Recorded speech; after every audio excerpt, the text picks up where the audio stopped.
95.7 WZID.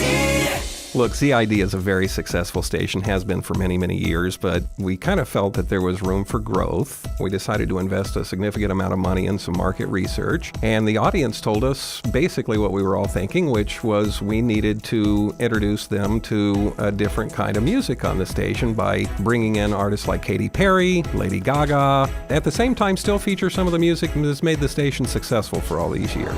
A great radio station is more than great music. You need other components like a great morning show. That's where it all begins. And Mike and Tracy are outstanding. They make my job very easy. I think my job as a program director dealing with morning shows is A, hire right, and B, get out of their way and let them do their thing. Back to the topic, suspenders, are they sexy or not? Think Chippendales. When they come up, they have on the black pants with the black suspenders first, and then after that, they do their thing. And you know this, why? I've read about it. ZID is a unique station for a number of reasons. It's not just about the music with us. It's about the community. It's about news. Auto repair shops in Hillsboro being targeted by a thief. Traffic. Minor pockets of volume this morning on 93 and 293. They all play a big part in the identity of the radio station.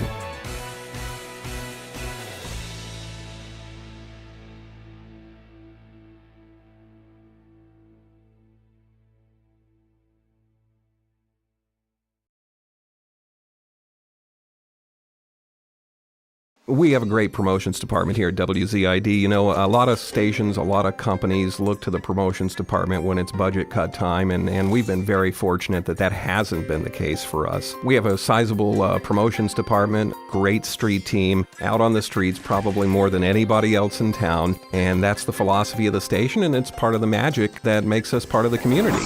Radio isn't just about a big tower in the middle of a field broadcasting anymore. We have to have the secondary component, which is the online component. Very important to us. WZID has developed an email database of over 26,000 members. We do a lot of secret contesting through the email database that isn't even on the radio. We get outstanding response anytime we do web contesting. We did a Show Us Your Princess contest for Disney on Ice, and it netted us over 430,000 page views, which is really spectacular for a market of this size. Texting is something new to us. Didn't know if it was a right fit for our audience, but found that it absolutely is. The biggest growth segment for people who text is middle-aged women. Of course, cash is king, and part of our texting component was a keyword to cash contest where we had specific times during the day that we would announce a special keyword and people would text in to be qualified to win $1,000. That helped grow that database to over 15,000 text members.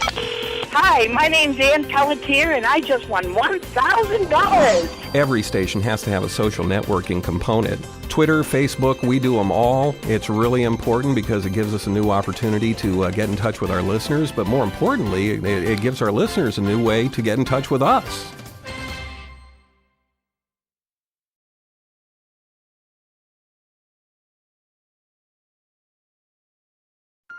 A lot of people tell me that WZID is a gem. And I think what they're trying to say is that we've been able to maintain this thinking of bringing together modern principles with some old-fashioned thinking. It's 2011. We need to think modern, but we're still old-fashioned radio people doing it from the heart. Here's an example of a traditional principle. Just like those stations we were all brought up with back in the 60s and the 70s, they all had great relationships with those organizations that needed local media to be successful. Well, that's us.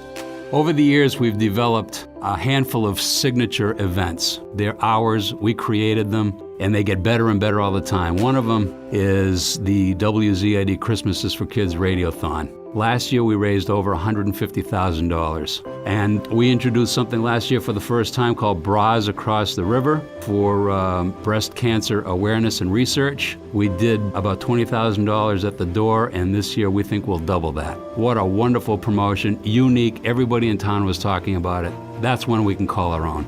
We have become pretty friendly with the Red Cross. And when there's a need for disaster relief, like last spring in Japan, we were the people who set up at the Mall of New Hampshire with big, huge fish bowls and asked people to stop by and drop a few dollars into the fish bowl. Within a few hours, we raised $10,000. These are the kinds of things we do. We don't have to think twice about it. It's part of our DNA.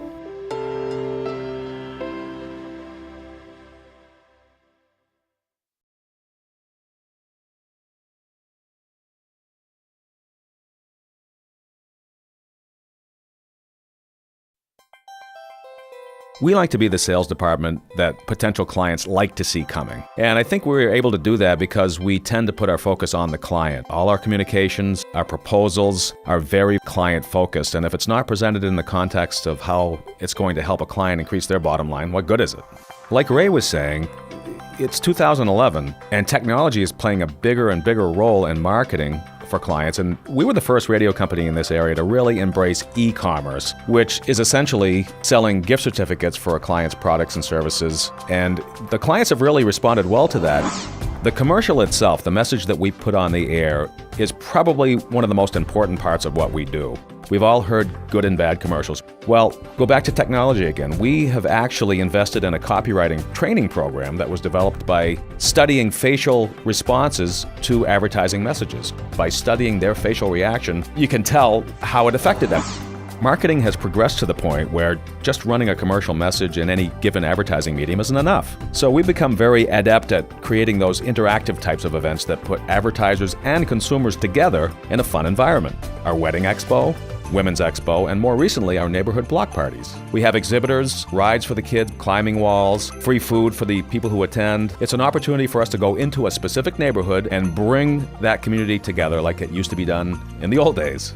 The reason we have had a good amount of success in our sales effort is because we have been very client-focused, and we've been able to magically combine some elements of the old way of doing things with the new way of doing things.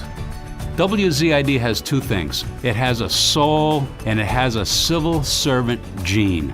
Together, it makes us care about what we do, and it makes us feel good about helping people when they need some help. This is what keeps us going. And our listeners know we care. That's what makes us different.